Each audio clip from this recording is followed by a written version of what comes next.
Hey guys, this is Siddharth K techie buffoon. तो जैसे कि आपको पता नहीं हो तो रेडमी एक्चुअली एक सब ब्रांड है Xiaomi की, और एमआई के बहुत सारे प्रोडक्ट्स जो आपको पता भी नहीं होंगे आते हैं। जैसे कि एमआई टॉवल्स बनाता है, शूज बनाता है, ट्रैवल केसेस बनाता है, मतलब जो बैग्स होते हैं ट्रैवलिंग के लिए। वो थोड़ी डाइवर्स ब्रांड है, बट मेनली एमआई का यही मोटो है कि सस्ते में फोन्स बेचो बिना प्रॉफिट लेके, और फिर इन सब चीजों में प्रॉफिट कमाओ, जैसे कि पावर बैंक है, ये सब। तो ब्रांड का एक नाम बना। और जैसे कि हमने देखा है रेडमी बहुत सारे ही अलग अलग चीजें लॉन्च करे। जैसे रेडमी एमआई की टीवी आती है, लेकिन रेडमी ने 98 इंच की टीवी अनाउंस की है चाइना में। टॉप राइट पे क्लिक करना अगर वो वीडियो देखनी हो तो। बहुत ही मेरे हिसाब से बहुत ही अच्छी टीवी है वो, बट आपको वीडियो देखना पड़ेगा उसके लिए। तो रेडमी ने अभी अभी चाइना में अनाउंस किया है कि वो रेडमी डिस्प्ले 1A, जो बेसिकली एक पीसी के लिए ये फोटोज हैं, जैसे कि देख सकते हो उसमें बेजल बहुत ही कम है, 7.3 mm का बेजल है, मतलब बहुत ज्यादा ही मॉडर्न लुकिंग है ये मेरे हिसाब से। और 1080p IPS LCD display, IPS।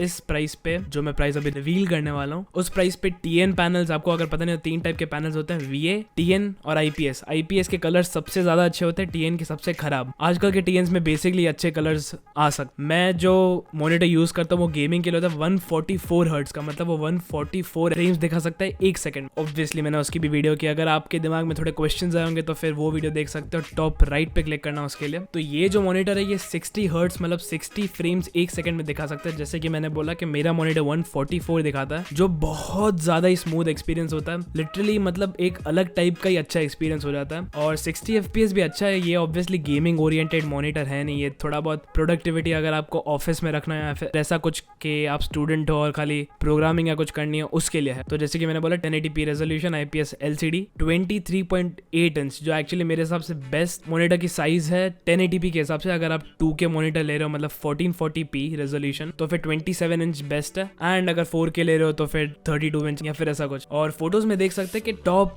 और राइट और लेफ्ट साइड में जो बेजल है वो 7.3 mm है, लेकिन नीचे का थोड़ा थिक है। पर्सनली मैं टोटली फाइन हूँ इस चीज के साथ, बट थोड़े बहुत को ये चीज ट्रिगर कर सकती है। 250 निट्स का ये डिस्प्ले, मतलब 250 निट्स ब्राइटनेस होगी इसकी। टू बी ऑनेस्ट थोड़ी कम है, मैं ये मानूंगा, बट कॉन्ट्रास्ट रेशियो इसका 1000:1 है, जो बहुत ज्यादा ही अच्छा। अब इसकी प्राइस में बोलूं तो ये लॉन्च हुआ है $83। अगर आप कन्वर्ट करोगे तो रफली 6250 रुपीज। अब आप Amazon पे जाओ और देखो 6000 रुपीज में कौन से टाइप की डिस्प्लेज आती। इवन जो 9000 का LG का 90 या 75 हर्ट्ज का डिस्प्ले है, शायद से 75 हर्ट्ज का, वो भी इतना अच्छा नहीं होगा मेरे ओपिनियन में, क्योंकि उसके डिस्प्ले में बहुत सारे इश्यूज हैं। अब मैं ये नहीं कह रहा कि इसके डिस्प्ले में आएंगे नहीं इश्यूज, बट ये इस प्राइस पे बेस्ट होगा। और देखो बैकपोर्ट सपोर्ट की बात करें तो फिर पीछे आपको HDMI एक कनेक्टर और एक VGA दिखेगा। अब आप सोचो कि 2020 में VGA केबल के लिए कौन जाएगा, बट याद रखना ये डिस्प्ले 6000 रुपए का है। इस प्राइस पे यूजुअली जो पुराने कंप्यूटर्स होंगे वो सब ही रन होंगे मोस्टली, तो बैकवर्ड्स कंपैटिबिलिटी होनी थोड़ी ज्यादा अच्छी बात है। और डिस्प्ले पोर्ट इसमें होगा नहीं, तो फिर ऑब्वियसली जैसे मैंने बोला गेमिंग के लिए है नहीं, ना ही ये 4K है, तो फिर डिस्प्ले पोर्ट की तो जरूरत है ही नहीं। तो इसके लिए आपके क्या ओपिनियंस है मुझे ये कमेंट सेक्शन में बताना। और देखो अगर ये वीडियो पसंद आई तो भाई लाइक मारो, और अगर कुछ ज्यादा ही पसंद आ गए तो भाई सब्सक्राइब भी कर लो। और वीडियो से अच्छे खासे हैं, अब ये सब कर ही रहे हो तो फिर घंटा भी बजाई दो। And until the next one, good bye.